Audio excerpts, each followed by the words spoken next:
এই ডিক্লারেশনটা দাও, কালিমাতুত তাওহীদের ডিক্লার ঘোষণা করো, কারণ এই ঘোষণা করলে তোমরা সফলকাম হবে। আরব এবং আজম সারা বিশ্বের নেতৃত্ব তোমাদের হাতে থাকবে। আমরা শুধু এই প্রশ্ন মুখস্থ বলি যে তুফলিহু, কিন্তু এরপরে আছে তাসুদুল আরব ওয়াল আজম, তোমরা আরব এবং অনারব সকলের উপরে তোমাদের নেতৃত্ব কায়েম হবে। নবীরা সেই নেতৃত্ব দিয়েছেন, সহিহ বুখারীর হাদিস ভাইটা উল্লেখ করেছেন। সুতরাং এটা কোনো বৈরুপ্যবাদের দিন নয় যে আমরা শুধু রাসূল সাল্লাল্লাহু আলাইহি ওয়াসাল্লামকে একটা সুফি মুজিবের মধ্যে একটা নির্দিষ্ট কিছু ভূখণ্ডের মধ্যে রাসূল সাল্লাল্লাহু আলাইহি ওয়াসাল্লামকে আমরা আবদ্ধ করে ফেলেছি, অথচ গোটা মানবতার মুক্তির জন্য, গোটা মানবতার প্রতি শান্তি প্রতিষ্ঠার জন্য, নিরাপত্তা প্রতিষ্ঠার জন্য এবং গোটা মানুষদেরকে ইনসাফের উপরে বৈষম্য বিরোধী একটি মানব সমাজ গঠন করার জন্য আল্লাহর নবী ও রাসূলরা এই পৃথিবীতে এসেছেন, বৈরাগ্যবাদের সফিবাদের প্রচার করার জন্য নয়। আল্লাহর রাসূল সাল্লাল্লাহু আলাইহি ওয়াসাল্লামকে দিয়ে আল্লাহ এই তাওহীদ রিসালাত আখিরাতের কাজ করেছেন। কারণ আল্লাহ খুব ভালো করে জানেন তাওহীদের কনসেপশন, রিসালাতের কনসেপশন, পরকালের বিশ্বাস, এগুলো যদি যথাযথ ভিত্তির উপরে দাঁড়িয়ে ধর্মায়ন না হয়, তাহলে তার উপরে ইসলামের সমাজ বিনির্মাণ হবে না, ইসলামের বিধান তাদের দ্বারা বাস্তবায়ন করা সম্ভব হবে না, পূর্ণাঙ্গ দ্বীন তাদের দ্বারা বাস্তবায়ন সম্ভব হবে না। এই জন্য আজকে পৃথিবীতে কোটি কোটি মুসলিমরা রয়েছে, তাওহীদের বেলায় তাদের সেই ভুলগুলো রয়েছে, রিসালাতের বিশ্বাসের ক্ষেত্রে তাদের সেই ত্রুটি রয়েছে, এবং পরকালের বিশ্বাসের ক্ষেত্রে আজকে মুসলমানরা পরকাল বিশ্বাস করে কিনা সেই ব্যাপারে সন্দেহ রয়েছে। এই জন্য ইসলাম আজকের পৃথিবীতে আল্লাহর রাসূল যেটাকে বিজয়ী করে দুনিয়া দিয়ে গেছেন, তাদের সামনে কোটি কোটি মুসলমান থাকা সত্ত্বেও সেই দিন বিজয় নাই, মুসলমানদের কোনো চিন্তাও নাই, এ ব্যাপারে তাদের কোনো দুঃখ নয়। অল্প কোটি কয়েক মুসলমান যাদেরকে আল্লাহ এই ইহসাস, এই অনুভূতি তাদেরকে দিয়েছেন, তারা দিনের এই দাবি, রাসূলের এই ফেলে যাওয়া দিনের বিজয় করার জন্য যারা শপথ নিয়ে ময়দানে নেমেছে, তাদের বিরুদ্ধে মুসলিম অমুসলিম গোটা বিশ্ব আল্লাহর দিনের দুশমনেরা তাদের বিরুদ্ধে ঐক্যবদ্ধ। আজকে আপনারা যাদের ডাকে এখানে সাড়া দিয়েছেন, পৃথিবীর এই ইসলামী আন্দোলনগুলোর মধ্যে এই দেশে তারা একটি উল্লেখযোগ্য দল। সুতরাং আপনাদেরই বিরোধিতা হবে, কোটি কোটি মুসলমানদের বিরোধিতা হবে না। যে কয়েকজন যে 500-600 লোক এখানে আছেন, মনে রাখবেন তাগুত ইসলামের দুশমনেরা আপনাদেরকে টার্গেট করে বিভিন্নখানে যেটা বড় বড় সমাবেশ হয় তাদেরকে তারা ভয় করে না। ইসলামকে সেভাবে উপস্থাপন করতে হবে। একটা আমাদের সমাজে ইসলামের কাজের জন্য, ইসলামী আন্দোলনের জন্য আলেম ওলামাদেরকে সবসময় এই দেশের যারা অমুসলিম সম্প্রদায় যারা আছেন তাদের বিরুদ্ধে অবস্থান করে তাদেরকে তাদের বিরুদ্ধে খেপিয়ে তুলে একটি রাজনৈতিক, একটা বিত্তায়ন, একটি জুলুমের জন্য তারা একটি পথ এবং তাদেরকে একটি উপাদান হিসেবে গ্রহণ করে। আজকে তাদের কাছে আমাদের বোঝাতে হবে ইসলাম শান্তি চায়, নিরাপত্তা চায়। সুতরাং আমরা যদি এটার মধ্যে ঐক্যবদ্ধ হই, সমাজ থেকে জুলুম, নির্যাতন, নিপীড়ন এগুলো দূর হয়ে যাবে। আমাদের দেশে যাদেরকে আমরা মুসলিম বলি, যারা সংখ্যায় মুসলিমদের চাইতে কম, সংখ্যালঘু আর সংখ্যাগুরু, এর কোনো পরিভাষা ইসলামে নাই। প্রফেসর ইয়া ভাই ঠিক না? আমাদের বলি ভাই সংখ্যালঘু আর সংখ্যাগুরু ইসলামের এরকম পরিভাষা আছে? ইসলামে এই পরিভাষা নেই। তাহলে এটা যারা তৈরি করেছে তারা জায়গায় জায়গায় দেশে দেশে এটাকে তারা পুঁজি করে নিজেদের হীন স্বার্থ উদ্ধার করতে চেয়েছে। সুতরাং আমরা সেটা হতে দেব না, আমরা সেটা হতে দেব না। সত্যিকার অর্থে যদি বৈষম্য বিরোধী আমরা এটাকে সাকসেসফুল করতে চাই, তাহলে নবী রাসূলদের পথেই আসতে হবে, সেটাই মানুষের জন্য কল্যাণকর। নবীরা এসে বলেছেন ইন উরিদু ইল্লাল ইসলাহ মাসতাতাতু, আমরা সর্বশক্তি নিয়োগ করে এই সমাজের সর্বাত্মক আমরা সংস্কার করব, যেই সংস্কারমূলক সমাজে কোনো বৈষম্য থাকবে না, বিচারহীনতা থাকবে না, জুলুমের সয়লাভ সেখানে হবে না, জালিমের প্রশ্রয় সেখানে দেওয়া হবে না, জালিমের হাত এবং জালিমকে সেখানে রুখে দেওয়া হবে। আর কেউ যেন এই সমাজে, এই দেশে যেন আর জুলুম করার সুযোগ না পায়। যদিও জালিমদেরকে আল্লাহ ছেড়ে দেন না, জালিমদেরকে আল্লাহ খুব অপমানজনক, লজ্জাজনক পরিণতি দিয়ে তাদেরকে বিদায় করেন। ফেরাউনকে যুদ্ধে চুবাইয়া মারছে, নমরুদকে মশার কামড়ে, আবরাহাকে ছোট্ট পাথর দ্বারা করা। ফেরাউন, এই উম্মাতের ফেরাউন হচ্ছে আবু জেহেল। আবু জেহেলকে ছোট্ট ছোট্ট দুটো ছেলের হাতে তাকে নির্মমভাবে নিহত হওয়া, এবং এরকম যুগে যুগে সাদ্দাম থেকে শুরু করে আরো বিভিন্ন যুগে যুগে যারা আছে, সর্বশেষ সংযোজন হচ্ছে আমাদের দেশে ফ্যাসিস্ট লেডি, যেই জালিম দেখেছে তাকে কয়েকদিন আগেই তো বলছিল যে পালায় না অমুকের বিটি। কি বলেন? কেমন ভাবে পালালো? পালানোর সময় একটার চিন্তা করে নাই যে তোমার কথা মতো কোটি কোটি মানুষ জুলুম করেছে, তাদেরকে রেখে তুমি তাদের একক সম্পদের নেত্রী ধুইয়া চলে গেলা, আর কারো কথা ভাবলা না। সুতরাং এই জন্য জালিমদের পরিণতি অবশ্যই এরকম হবে, সেটা দায়িত্ব আল্লাহ। আমাদের কাজ হচ্ছে আল্লাহর দিন, রাসূল সাল্লাল্লাহু আলাইহি ওয়াসাল্লাম রেখে যাওয়া বিজয়ী দিন, এটাকে পূর্ণাঙ্গ রূপে মানুষের সামনে তুলে ধরা। আর এইটা পালনের মাধ্যমে সমাজে ইনসাফ কায়েম হবে, অশান্তি দূর হবে, শান্তি প্রতিষ্ঠিত হবে। বৈষম্য বিরোধী এবং সার্বিক সংস্কার করতে চাই, যে এজেন্ডার উপরে, যে স্লোগানের উপরে গোটা জাতি ঐক্যবদ্ধ হয়ে একটি জালিমের হাত থেকে, ফ্যাসিস্টদের হাত থেকে এই দেশকে নতুন করে স্বাধীন করেছে, সেটা হবে আমাদের প্রকৃত কাজ, যদি আমরা সেটা সুযোগ হিসেবে গ্রহণ করতে পারি। প্রিয় ভাইয়েরা, আল্লাহ রাসূল সাল্লাল্লাহু আলাইহি ওয়াসাল্লামের প্রতি উম্মতের দায়িত্ব এবং কর্তব্য রয়েছে। তার প্রথম কর্তব্য দায়িত্ব হচ্ছে তার প্রতি ঈমান আনা। আমরা সকলেই জানি, সকল মানুষকে তার প্রতি ঈমান আনতে হবে। রাসূলুল্লাহ সাল্লাল্লাহু আলাইহি ওয়াসাল্লামের নবুয়াত এবং কোরআন নাযিল হওয়া থেকে যখন শুরু হয়েছে, পৃথিবীর সমস্ত মানুষকে তার প্রতি ঈমান আনতে হবে। তারা ইহুদি হোক, খ্রিস্টান হোক, যে যেই ধর্মেরই দাবিদার হোক না কেন, তাদের সকলকে রাসূলের প্রতি ঈমান আনতে হবে, যেহেতু রাসূল সকলের জন্য রাসূল হিসেবে এসেছেন। দুই হচ্ছে, তিনি যার সম্পর্কে আমাদেরকে অবহিত করেছেন সেগুলো সত্য বলে স্বীকার করা। তিন, রাসূলকে ভালোবাসা। ভালোবাসা সম্পর্কে আমাদের প্রফেসর ওয়ালিউল্লাহ ভাই বলেছেন যে এই ভালোবাসাটা কেমন হবে। কিতাবুল ঈমানের অধ্যায় সহিহ বুখারী, মুসলিমে বিভিন্ন riwayate রাসূলুল্লাহ সাল্লাল্লাহু আলাইহি ওয়াসাল্লাম বারবার কয়েকটি বিষয়কে তুলে ধরেছেন, যে তোমাদের পিতামাতা, সন্তানাদি, তোমাদের সম্পদ, এমনকি তোমাদের জীবনের চাইতে আমি রাসূলকে ভালো না বাসলে, রাসূল বলেছেন লা ইউমিনু আহাদুকুম, রাসূল বলেন নাই লা ইউমিনু ঈমানান কামিলান। এই ঈমানান কামিলান এই তাফসীরটা রাসূল করেন নাই, এই তাফসীরটা কোন সাহাবীরাও করেন নাই, এটা মুহাদ্দিসরা শরহ করেছেন, বিভিন্ন ভাবে বিভিন্ন কারিনাত থেকে করেছেন তারা। কিন্তু রাসূলের ভাষা লা ইউমিনু আহাদুকুম হাত্তা আকুনা আহাব্বা ইলাইহি মিন ওয়ালিদিহি ওয়া ওয়ালাদিহি ওয়ান নাসি আজমাইন। কোন কোন বরস ওয়ামালিহি আছে, ওয়ামালি, তাহলে ছেলে মেয়ে, সন্তানাদি এবং সম্পদ, সবকিছু চাইতে আমি রাসূল তাদের কাছে বেশি প্রিয় হব। আন-নাবিয়্যু আওলা বিল মুমিনিনা মিন আনফুসিহিম, তাদের জীবনের চাইতে রাসূল তাদের কাছে, ইমানদারদের কাছে বেশি ঘনিষ্ঠ হবে, বেশি প্রিয় হবে। এটাই রাসূলের প্রতি ঈমানের দাবি, এটাই রাসূলের প্রতি ভালোবাসার দাবি। আমর ইবনে হিশাম থেকে, হিশাম ইবনে আমর থেকে বর্ণিত, ভাই যে হাদিসটি বিভিন্ন বর্ণনা আছে, বলছিলেন ওমর রাদিয়াল্লাহু আনহু, হিশাম ইবনে আমর বলছিলেন, আমরা একদিন হাঁটাহাঁটি করছিলাম, রাসূলুল্লাহ সাল্লাল্লাহু আলাইহি ওয়াসাল্লাম কানা ইয়াদু রাসূলুল্লাহ সাল্লাল্লাহু আলাইহি ওয়াসাল্লাম বিয়াদি ওমর ইবনে খাত্তাব, রাসূলের হাত ওমরের হাত ধরে ধরে করছিলেন। ওমর বলছেন, ইয়া রাসূলুল্লাহ, আমি ওমর আমার জীবনের সব না, আমি আমার সব কিছুর চাইতে আপনাকে ভালোবাসি, তবে আমার জীবনের চাইতে নয়। রাসূলুল্লাহ ইয়া ওমর, না। এরপরে ওমর বলছেন, আল্লাহর কসম, এই মুহূর্তে আমি ওমরের জীবনের চাইতে আমি আপনাকে বেশি ভালোবাসি। রাসূল বললেন, আল-আন ইয়া ওমর। তাহলে রাসূলুল্লাহ সাল্লাল্লাহু আলাইহি ওয়াসাল্লামের প্রতি ভালোবাসা একজন ইমানদার ব্যক্তির কাছে সর্বোচ্চ ভালোবাসা, আল্লাহর ভালোবাসার পরে। এই পরিমাণ ভালোবাসা থাকলেই কেবল রাসূলের অনুসরণ করা সম্ভব। এই পরিমাণ নাই বলে আজকে মুসলিম উম্মাহ রাসূলকে কিভাবে ভালোবাসে, কি অনুসরণ করছেন, সেখান থেকে প্রমাণিত হয় যে আমরা রাসূলকে কিভাবে ভালোবাসছি। রাসূল এবং কোরআন এবং সুন্নাহর দাবি অনুযায়ী রাসূলকে আমরা ভালোবাসি। সূরা তাওবার 24 নম্বর আয়াতে আল্লাহ বলে দিয়েছেন কাদের চাইতে রাসূলকে বেশি ভালোবাসতে হবে। কুল ইন কানা আবাউকুম ওয়া আবনাউকুম ওয়া ইখওয়ানুকুম, শেষ আয়াত। আহাব্বা ইলাইকুম মিনাল্লাহি ওয়া রাসূলিহি ওয়া জিহাদিন ফি সাবিলিহি ফাতারাব্বাসু হাত্তা ইয়াতিয়াল্লাহু বিআমরি। তোমাদের এখানে 8 শ্রেণীর কথা বলা হয়েছে, সংক্ষেপ করছি আমি। 8 শ্রেণীর কথা বলা হয়েছে।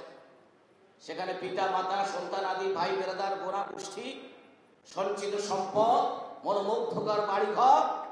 আল্লাহ বললেন যে এগুলো যদি তোমাদের কাছে আল্লাহর চেয়ে, রাসূলের চেয়ে এবং জিহাদ ফি সাবিলিল্লাহর চেয়ে যদি অধিক প্রিয় হয়, তাহলে আল্লাহর একটি কঠিন সিদ্ধান্তের জন্য তোমরা অপেক্ষা করো।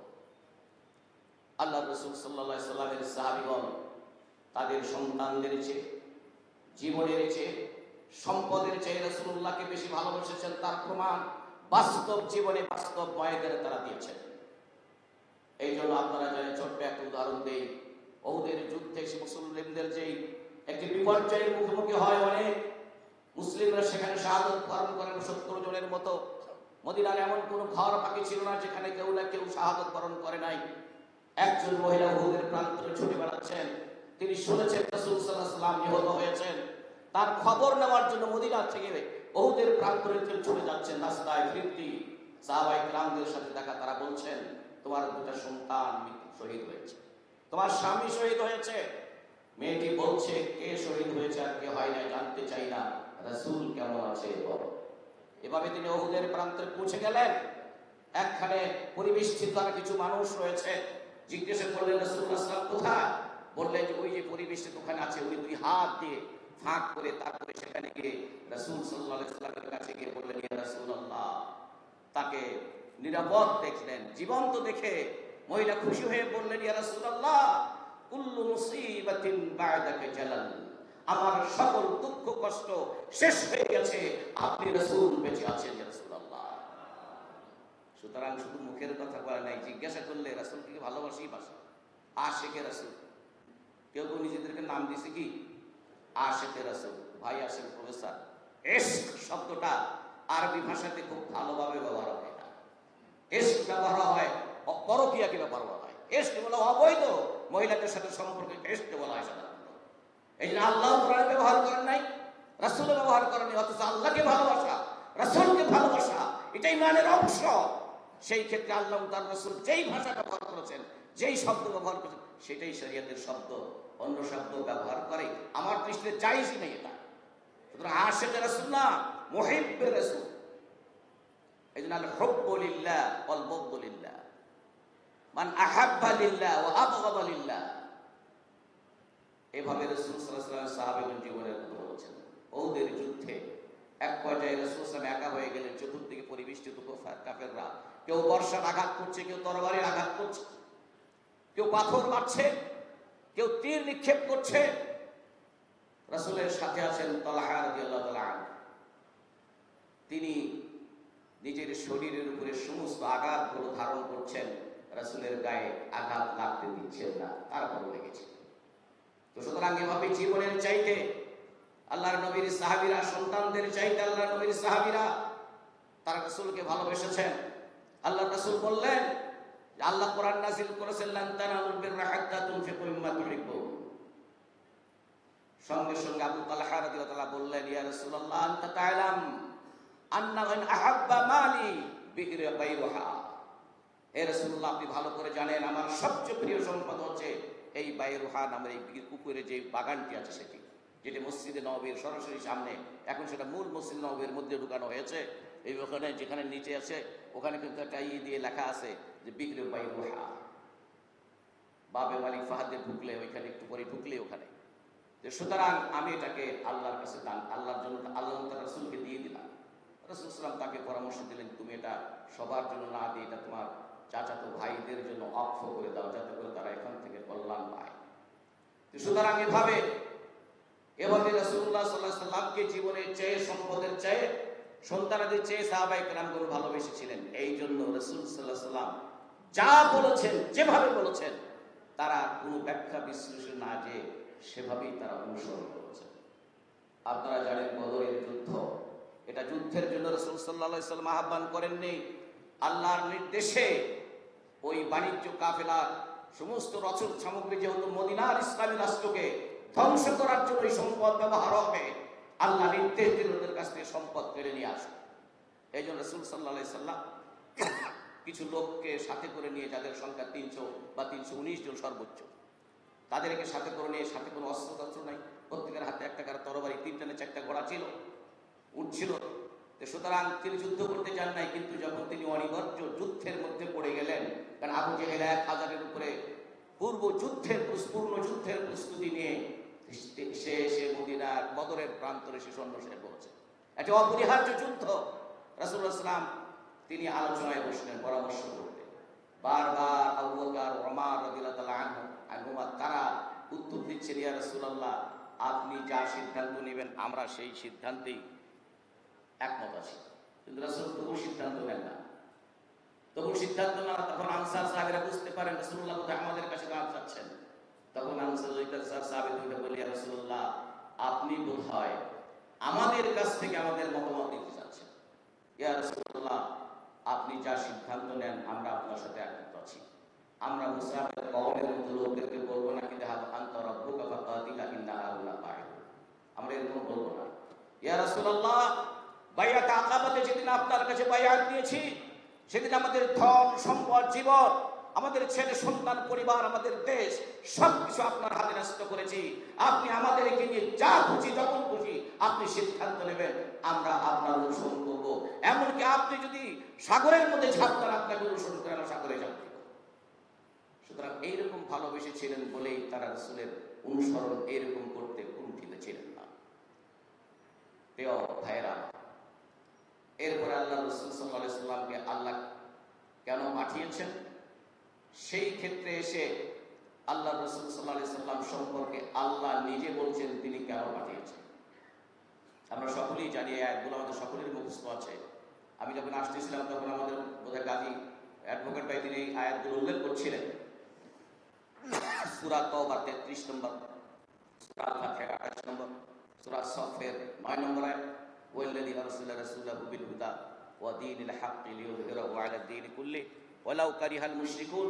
আর সূরা আল-ফাতিহার শেষে আছে ওয়া কাফা বিল্লাহি শাহীদা।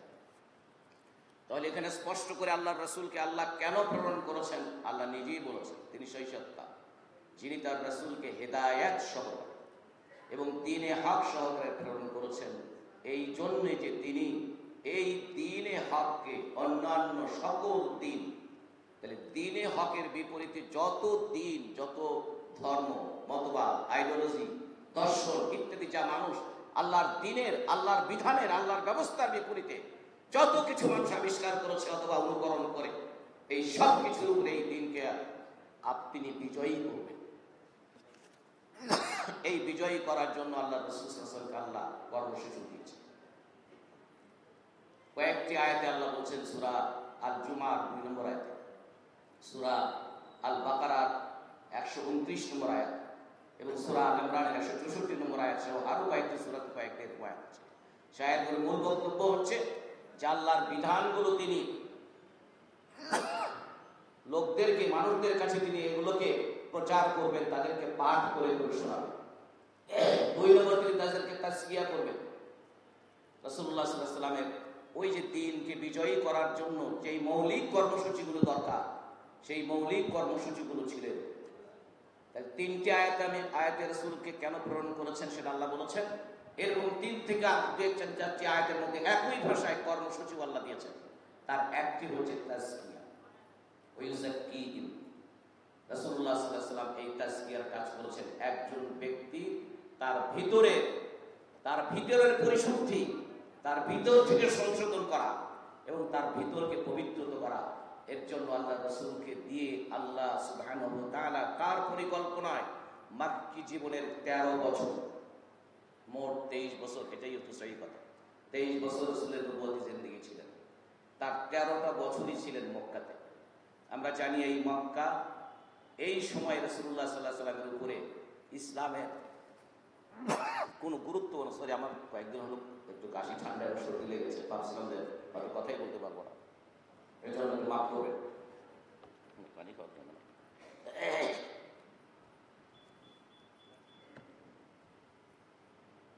সুতরাং আল্লাহ রাসূল সাল্লাল্লাহু আলাইহি ওয়াসাল্লামকে তার পরিকল্পনায় 13 বছর মক্কাতে রেখেছেন। মক্কি জীবনের বৈশিষ্ট্য আমরা সকলেই এখানে আছি যারা জানি, যে সেখানে মূলত হচ্ছে তাওহীদ, রিসালাত, আখিরাত। যে তাওহীদ, রিসালাত, আখিরাত এগুলো সবই ধারণামূলক, সংজ্ঞামূলক, কনসেপচুয়াল বিষয়। এগুলো মনের সাথে, বিশ্বাসের সাথে সম্পৃক্ত, এটা কোনো কাজের সাথে সম্পৃক্ত না।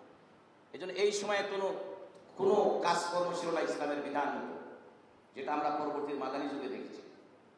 যে তাওহীদ, রিসালাত, আখিরাত, এই আকীদার এই বিষয়গুলোর উপরে একদল মানুষকে তৈরি করতে 13 বছর নবুয়তি জীবনের বেশি সময়টা এইখানে দিতে হয়েছে আল্লাহর পরিকল্পনায় তারই রাসূলকে দিয়ে এই কাজটি করাতে। আর সকল নবী রাসূলগণ মানুষদেরকে আল্লাহ যে জন্য সৃষ্টি করেছেন একমাত্র তার দাসত্বের জন্য, তার ইবাদতের জন্য, ভাই বলতেছিলেন। এই জন্য সকল নবী রাসূলরা সূরা নাহলের 36 নম্বর আয়াতে ওয়ালাকাদ বাআসনা ফি কুল্লি উম্মাতির রাসূলা আন ইবুদুল্লাহ ওয়াজতানিবুত তাগুত।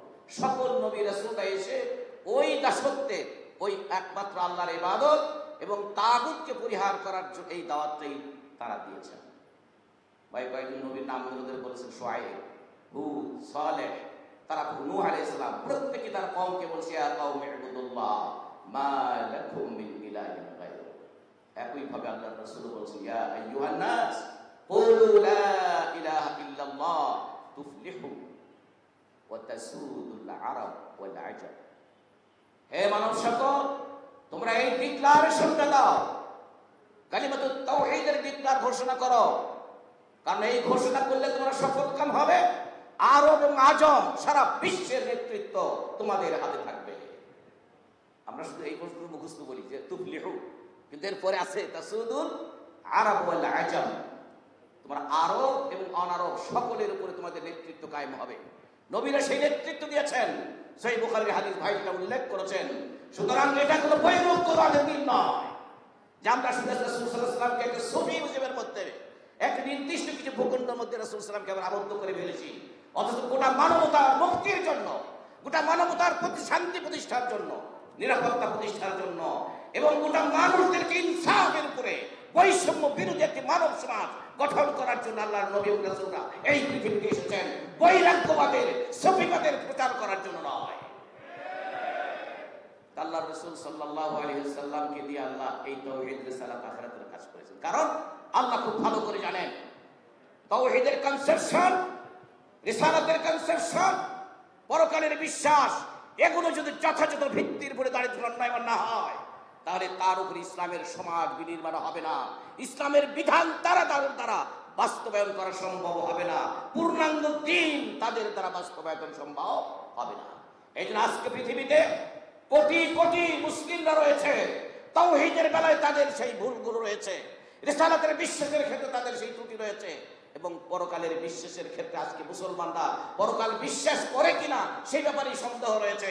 এই জন্য ইসলাম আজকের পৃথিবীতে আল্লাহর রাসূল যেটাকে বিজয়ী করে দুনিয়াতে গিয়েছেন, তাদের সামনে কোটি কোটি মুসলমান থাকা সত্ত্বেও সেই দিন বিজয় নাই, মুসলমানদের কোনো চিন্তাও নাই, এ ব্যাপারে তাদের কোনো দুঃখ নয়।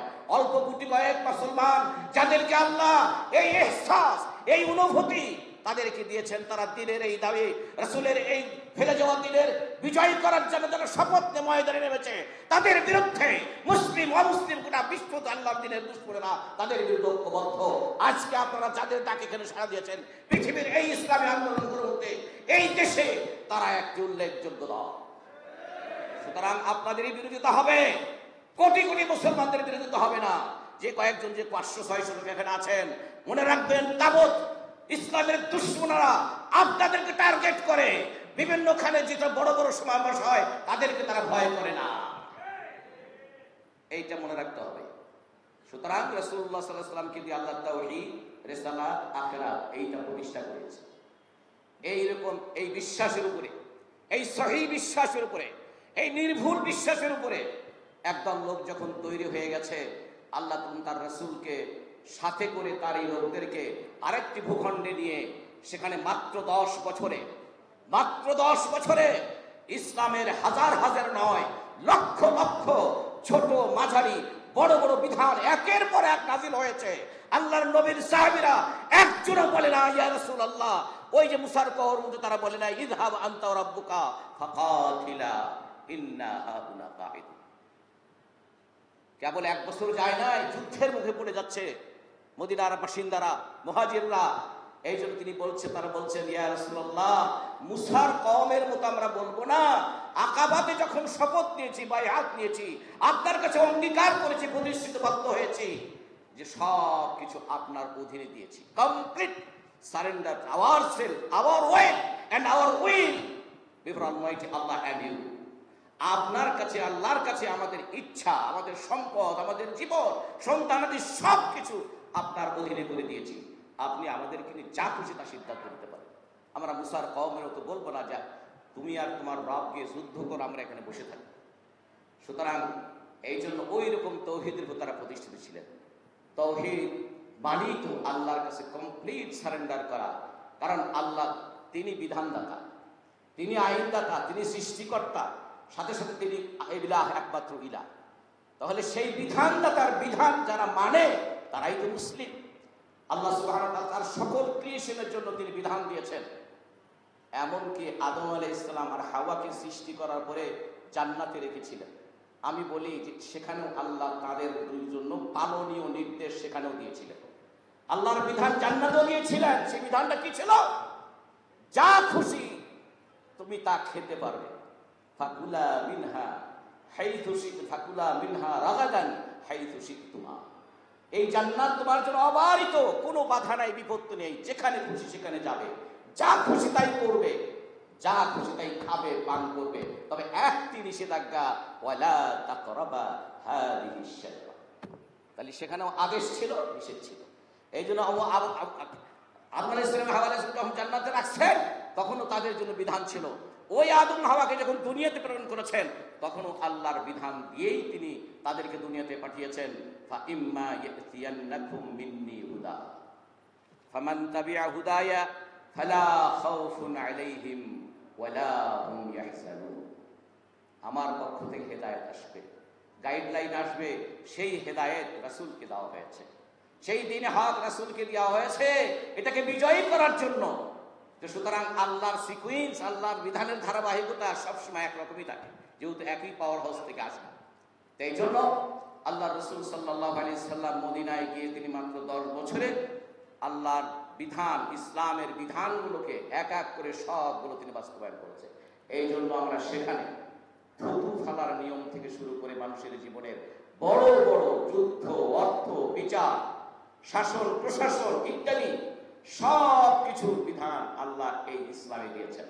হয়তো কতটা ম্যান্ডেটরি, কতটা ম্যান্ডেটরি না। এটা আমরা কারোর সঙ্গে দেখা হলে নিয়ম কি, নিজের ঘরে ঢোকার নিয়ম কি, মসজিদে ঢোকার নিয়ম কি, বের হওয়ার নিয়ম কি, বাথরুমে ঢোকার নিয়ম কি, বের হওয়ার নিয়ম কি, এই জামা গায়ে দেওয়ার নিয়ম কি, জুতা খোলার নাম কি, জুতা পায়ে দেওয়ার নিয়ম কি, প্রত্যেকটি বিষয়ে আল্লাহর বিধান আছে। কারণ মানুষের সামনে কোনো অ্যাকশন, কোনো কাজ করার জন্য তার সামনে দুটো পথ খোলা থাকে।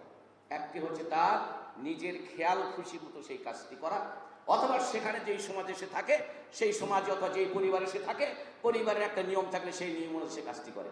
আর একটি নিয়ম থাকে আল্লাহ রাসূলের দেওয়া। যারা মুসলমান তারা জীবনের প্রতিটি ক্ষেত্রে আল্লাহ আল্লাহ রাসূলের দেওয়া নিয়মকে তারা ফলো করে। দ্যাট ইজ কল্ড মুসলিম। এটাই আল্লাহ সুবহানাল্লাহ নবীর সাহায্য, এইভাবেই আল্লাহ রাসূল অনুসরণ করেছেন আল্লাহকে। আল্লাহ বলছেন মা আতাকুমুর রাসূলু ফাখুযু ওয়া মা নাহাকুম আনহু ফান্তাহু। এটাই in between that and this, করো আর করো না। আল্লাহ রাসূল যা দিয়েছেন করণীয় সেটা করো, যা নিষেধ করেছেন তা করো না। তাহলে এই করা আর না করার নাম হচ্ছে ইসলাম। এটাই সাহাবারা করেছেন। সাহাবায়ে কেরামগণ কোন সময় এটা ফরজ, এটা ওয়াজিব, এটা সুন্নাত, এটা নফল এইভাবে ভাগ করে তারা আমল করেন নাই।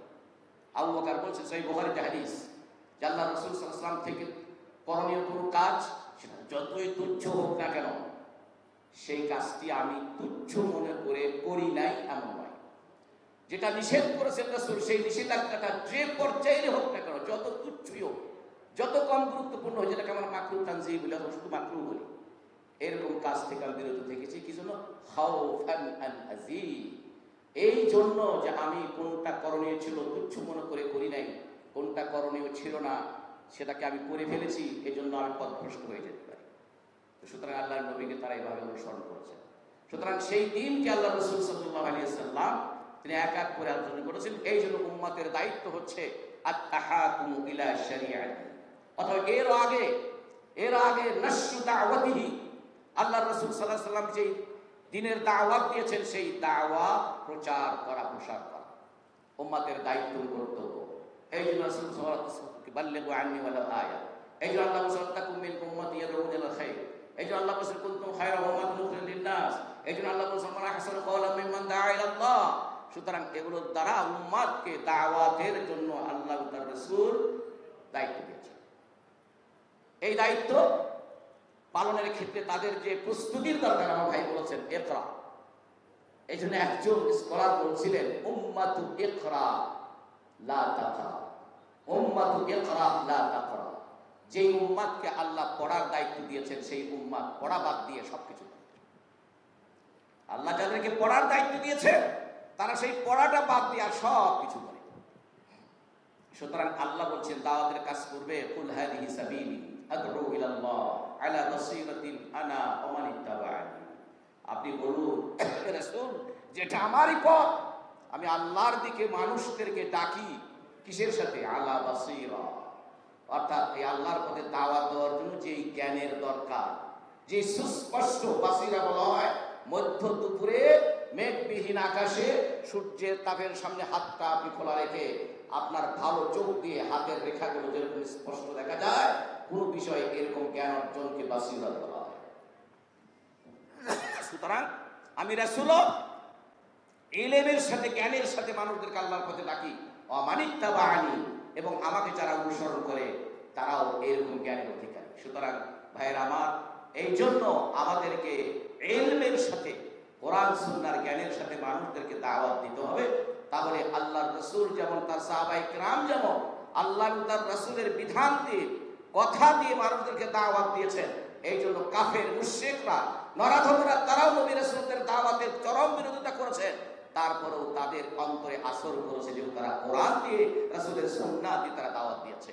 এই জন্য কোরআন সুন্নাহর জ্ঞান হচ্ছে একজন দাঈ আল্লাহর সবচেয়ে বড় হাতিয়ার, সবচেয়ে বড় প্রস্তুতি। এক, দুই হচ্ছে তাদেরকে সত্যের সাক্ষ্যদাতা হওয়া। ওয়াকাযালিকা জাআলনাকুম উম্মাতান ওয়াসাতান লিতাকুনু শুহাদাআ আলান নাস ওয়া ইয়াকুনা আর-রাসূলু আলাইকুম শাহীদা। এজন্য ইসলামী আন্দোলন বা জিহাদ ফি সাবিলিল্লাহর অন্তর্ভুক্ত কাজের দাওয়াত ইলাল্লাহর পরে হচ্ছে শাহাদাতু আলান নাস, সত্যের সাক্ষ্য হওয়া। সত্যের সাক্ষ্যের অর্থ তো এই আমি যেটা বলেছি সেটা হচ্ছে আপনি মৌখিকভাবে তাত্ত্বিকভাবে দাওয়াত দিবেন, এটা দাওয়াত ইলাল্লাহ। আর বাস্তব সাক্ষ্য কি? আপনি মুখে কথা বলবেন না, আপনার ওঠা বসা, আপনি দাঈ ইলাল্লাহ, আপনি ইসলামী আন্দোলনের কর্মী, আপনি চলাফেরা করবেন স্কুলে কলেজে মাঠে ময়দানে বাড়িতে ঘরে সমাজে সর্বত্র আপনার বিচরণ আছে। যেমন নবী রাসূল তার সাহাবায়ে কেরামদের বিচরণ ছিল, আপনারও সে বিচরণ আছে। জাত শত্রু যারা তারাও যেন একান্তে গিয়ে বলে যত কিছুই বলি হয়তো বিরোধিতা করি অন্য কারণে, কিন্তু আসলে লোকটি ভালো। এই সাক্ষ্য আমাদের বহন করতে হবে। সত্যের এই সাক্ষ্যদাতা, এই উজ্জ্বল খ্রিস্টান রাসূল এবং সাহাবাদের যে কদওয়া, এই কদওয়া আমাদেরকে হতে হবে। প্রিয় ভাই এবং বোনেরা, কি ভাইয়েরা, আর এর মধ্যে যারা আলেম ওলামা আছেন, কেউ বেয়াদবি নেবেন না। মাদ্রাসায় লেখাপড়া করার মাধ্যমে যারা মরণ আছেন, কয়জন আছেন এটা হাত তুলতে? মাদ্রাসায় লেখাপড়া করে কওমি হোক আলিয়া হোক, আলহামদুলিল্লাহ অনেকে আছেন। তা আমাদেরকে আলেমদেরকে আল্লাহ রাসূল বলছেন যে উলামা ওয়ারাসাতুল আম্বিয়া, আলেমরা হচ্ছে নবী রাসূলগণের ওয়ারিস। রাসূল বলে দিয়েছেন তিরমিজির হাদিসে, কিসের ওয়ারিস হয়? ইলমের ওয়ারিস। ইলমের ওয়ারিস হয়, তারা টাকা পয়সার ওয়ারিস হয় না। যারা ইলম থেকে তারা কিছু অর্জন করে, মান আখাদা বিহাজ্জিন ওয়াফির, তারা একটা বিশাল সৌভাগ্য অর্জন করতে পারলো। ভাইয়ের আমার, আল্লাহ সুবহানাহু ওয়া তাআলা নবী রাসূলদেরকে আইম্মাতুল হুদা, হেদায়েতের নেতা বানিয়েছেন, তাদের ওয়ারিস। সুতরাং আপনারাও জাতির নেতা। সূরা আল-আম্বিয়া ৭৩ নম্বর আল্লাহ বলেছেন জাআলনাহুম আইম্মাতান ইয়াহদুনা বিআমরিনা ওয়া আওহাইনা ইলাইহিম ফি'লাল খায়রাত। আমি তাদেরকে বলতে তার পূর্বের আয়াত ইব্রাহিম আলাইহিস সালাম, লূত আলাইহিস সালাম, ইসহাক ইয়াকুবের কথা বলার পরে আল্লাহ বলেছেন আমি তাদেরকে হেদায়েতের নেতা করেছি, যারা মানুষদেরকে, জাতিকে আল্লাহ প্রদত্ত বিধান দিয়ে তাদেরকে পরিচালনা করে। সুতরাং উম্মাতুল ইসলাম, সুতরাং এই উম্মাতুল উলামায়ে কেরাম, আমরা যদি রাসূলের ওয়ারিস হয়ে থাকি তাহলে আমাদেরকে জাতির নেতৃত্ব নিতে হবে, এবং এই নেতৃত্ব দিতে হবে তাদেরকে আল্লাহ প্রদত্ত বিধান তাদের সামনে খোলাখুলিভাবে, স্পষ্টভাবে, পূর্ণাঙ্গভাবে তাদের কাছে পৌঁছাতে হবে। এই দায়িত্ব আপনাদের আমাদের। কি বলেন, কথা ঠিক কিনা? আমার ভাই হাত তোলাইছিলেন, হাত তোলাইলাম না, তো ওই হাতগুলো তারা উঠাইছিলেন। আমি মনে করছি সকল ভাইরাই আমরা এই কাজটা করি। আজকে আলেমদের অবস্থা কি হচ্ছে? আলেমরা এই দেশে মুসলমানদের কাছে ইসলামকে বিতর্কিত করে উপস্থাপন করছে। এই জন্য পূর্ণাঙ্গ দিনের দাওয়াত আজকে আলেমরা দিচ্ছে না। কেউ কর্নার দিচ্ছে, কেউ নামাজের কথা, কেউ সুবিবাদের কথা, কেউ দরবেশগিরির কথা, কেউ আত্মশুদ্ধির কথা বলছে, কিন্তু আল্লাহর দিন দিয়ে, আল্লাহর বিধান দিয়ে জাতিকে ইয়াহদুনা বিআমরিনা, আল্লাহ বলছে যে আমার নির্দেশ, আমার বিধান অনুযায়ী তারা জাতিকে গাইড করে, মানুষদেরকে গড়ে তোলে, পথ দেখায়। আল্লাহর আদেশ কি? আলা লাহুল খালকু ওয়াল আমর। সুতরাং সৃষ্টি যার, বিধান তার। আল্লাহ বলছেন হাদাইনাহুস সাবিল, ইম্মা শাকির ওয়া ইম্মা কাফুরা।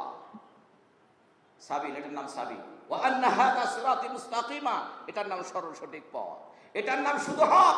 ওয়া কুলিল হাক্কু মির রাব্বিকুম ফামান শাআ ফালিউমিন ওয়া মান শাআ ফালিয়াকফুর।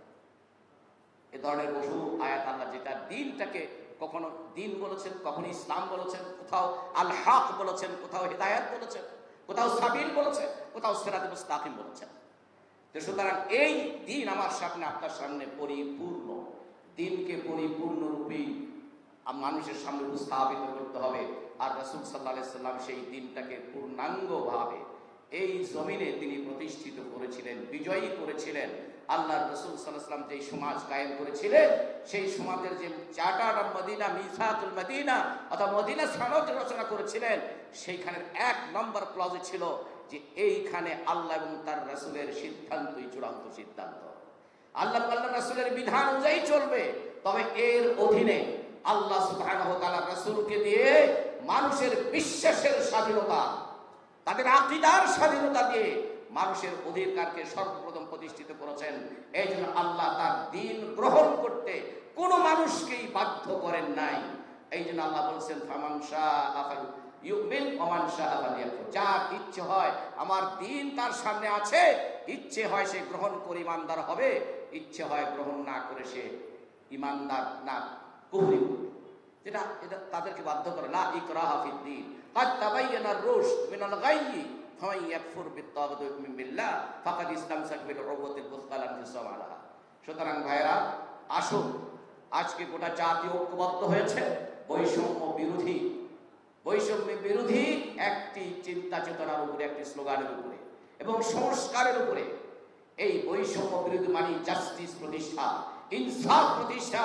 আমাদের জালামি সাহেব বলেছেন সূরা আল হাদিদের 25 নম্বর আয়াতে আল্লাহ বলেছেন, সমস্ত রাসূলদের কাছে আমি কি করেছি, তাদেরকে বাইয়িনাত সহকারে পাঠাইছি এবং তাদের কাছে কিতাব আর মিজান দিয়ে পাঠাইছি, যাতে করে নাজিল করে, যাতে করে কি লিয়াকুমান নাসু বিল কিসত, যাতে করে সকল মানুষ ইনসাফের উপরে প্রতিষ্ঠিত হতে পারে।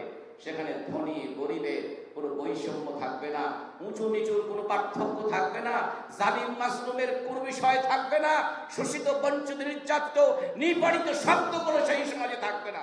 সেই সমাজে কেউ এত বেশি উপরে উঠবে, আবার কেউ নিচে খাবে, খাবার পাবে না, এই বৈষম্য সেই সমাজ হয় না।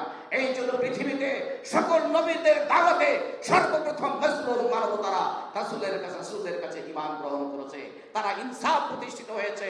রাসূলুল্লাহ সাল্লাল্লাহু আলাইহি ওয়াসাল্লাম এই জন্য বেলালের মতো একটি কাফরি, তাকে মদিনার মসজিদের সর্বোচ্চ মসজিদের মুয়াজ্জিন করেছিলেন। সুহাইব, খাব্বাব, আম্মার, তাদের মতো বিদেশ থেকে আসা এবং তারা কালো বর্ণের লোক হওয়া সত্ত্বেও কোনো বৈষম্য তাদের ছিল না। সুতরাং আজকে ইসলামকে সেভাবে উপস্থাপন করতে হবে। একটা আমাদের সমাজে ইসলামের কাজের জন্য, ইসলামী আন্দোলনের জন্য আলেম ওলামাদেরকে সবসময় এই দেশের যারা অমুসলিম সম্প্রদায় যারা আছেন তাদের বিরুদ্ধে অবস্থান করে তাদেরকে তাদের বিরুদ্ধে খেপিয়ে তুলে একটি রাজনৈতিক, একটা তৃপ্তিত্বায়ন, একটি জুলুমের জন্য তারা একটি পথ এবং তাদেরকে একটি উপাদান হিসেবে গ্রহণ করে। আজকে তাদের কাছে আমাদের বোঝাতে হবে ইসলাম শান্তি চায়, নিরাপত্তা চায়। সুতরাং আমরা যদি এটার প্রতি ঐক্যবদ্ধ হই, সমাজ থেকে জুলুম, নির্যাতন, নিপীড়ন এগুলো দূর হয়ে যাবে। আমাদের দেশে যাদেরকে আমরা মুসলিম বলি, যারা সংখ্যায় মুসলিমদের চাইতে কম, সংখ্যালঘু আর সংখ্যাগুরু, এর কোনো পরিভাষা ইসলামে নাই। প্রফেসর ইয়া ভাই, ঠিক না?